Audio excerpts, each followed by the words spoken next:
ယုတ်ခန္ဓာကိုယ်ကြီးကပြင်းကျင်တဲ့လောက်ပြင်းနေ့စဉ်နဲ့အမျှဘလောက်ပဲပြင်းပြင်း getting older and older တနေ့ပြီးတနေ့အိုးလာမှာပဲဒါသူ့သဘောပဲသူ့ကိုဘလောက်ပြင်းပြင်းဘလောက်ထိမ့်ထိမ့်နော်ပြေမတွန့်အောင် botox ထိုးလဲတွန့်မှာပဲနော်မရဘူးမိတ်ကတေလိမ့်လဲမရဘူးသပင်ဆေးဆိုးလဲတစ်ချောင်းပြီးတစ်ချောင်းဖြူလာမှာပဲမရဘူးသွားလည်းပဲကျိုးမှာပဲကျိုးချိန်ကြအဲ့တော့ယုတ်ခန္ဓာကိုယ်ကြီးကဘလောက်ပဲပြင်းပြင်းတဖြည်းဖြည်းဆွေးလာတာဆွေးလာတဲ့သဘောဟာသူ့မှာရှိတယ်အဲ့ဒါလို့တဖြည်းဖြည်းဆွေးလာတတ်တဲ့ယုတ်ခန္ဓာကိုယ်ကြီးကိုတကယ်ပြင်းနေလို့ရှိရင်အကျိုးရှိသလားလို့ဆိုဘာမှအကျိုးမရှိဘူးဒါကြီးပြင်လို့အဲ့တော့ပြင်ရမှာပါတော့ဆိုစိတ်ဟောလူရဲ့စိတ်ကလေးကိုပြင်ရမှာဘာလို့လဲဆိုလူတွေမှာကြည့်လေအော်ဒီလူကစိတ်ကောင်းတယ်ဒီလူကစိတ်မကောင်းစိတ်ကောင်းတဲ့လူနဲ့စိတ်မကောင်းတဲ့လူမျက်နှာမှာလားပေါ်နေတာစိတ်ကောင်းနှလုံးကောင်းရှိတဲ့ပုဂ္ဂိုလ်ရဲ့မျက်နှာအချိုးပြုံးပြီးတော့မေတ္တာနှလုံးသားပိုင်ရှင်ဟာမျက်နှာကိုကြည်လင်းတယ်အေး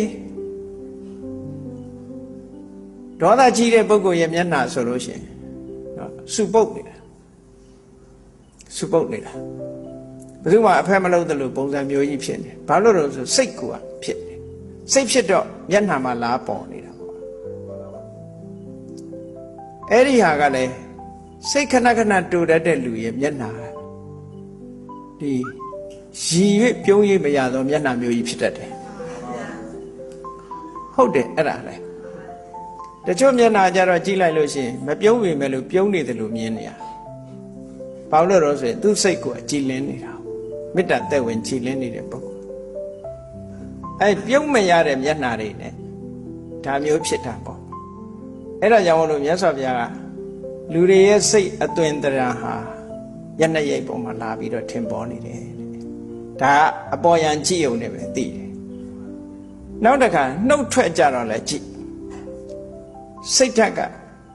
မာနကြီးတဲ့ပုဂ္ဂိုလ်တို့ဒေါသကြီးတဲ့ပုဂ္ဂိုလ်တို့ပြောလိုက်လို့ရှင်ဒေါသကြီးကစကားတိုးတဲ့တူပြက်ပြက်ပြောတတ်တယ်သူကမာဆတ်ဆတ်ပြောတတ်တယ်ဒေါသကြီးလို့ရှင်ငယ်ငယ်တော့ကြားဘူးတဲ့တကလုံးလောဘကြီးတော့စကားချိုးတယ်ဒေါသကြီးတော့စကားတိုးတယ်မောဟကြီးတော့စကားအိုးတယ်အိုးတယ်ဆိုတာညံ့ရှင်းတာကိုပြောတာနော်လူတွေမှာလောဘစိတ်ရှိနေတဲ့အခါမလေးစကားချိုးတယ်ဒါမှရမှာဟုတ်သူကမေတ္တာနဲ့ချိုးတာမဟုတ်ဘူးတော့လောဘနဲ့ချိုးတာဒေါသကြီးတဲ့ပုဂ္ဂိုလ်ကြတော့စကားမာဆတ်ဆတ်နဲ့တိုးတောင်းတောင်းပြောတတ်တယ်စိတ်တိုးတယ်မောဟကြီးတဲ့ပုဂ္ဂိုလ်ကြတော့အစင်မပြေဘူးစကားအိုးတယ်ဆိုတာအစင်မပြေဘူးသူစကားအချိုးရှေ့နောက်မညီဘူးအဲ့လိုဖြစ်တယ်လို့ဒီလိုဆိုတာအဲ့တော့လူရဲ့စိတ်ဟာအင်မတန်မှအရေးကြီးတယ်ဆိုတာအင်မတန်မှထင်ရှားတယ်ပေါ့ဒါကြောင့်မို့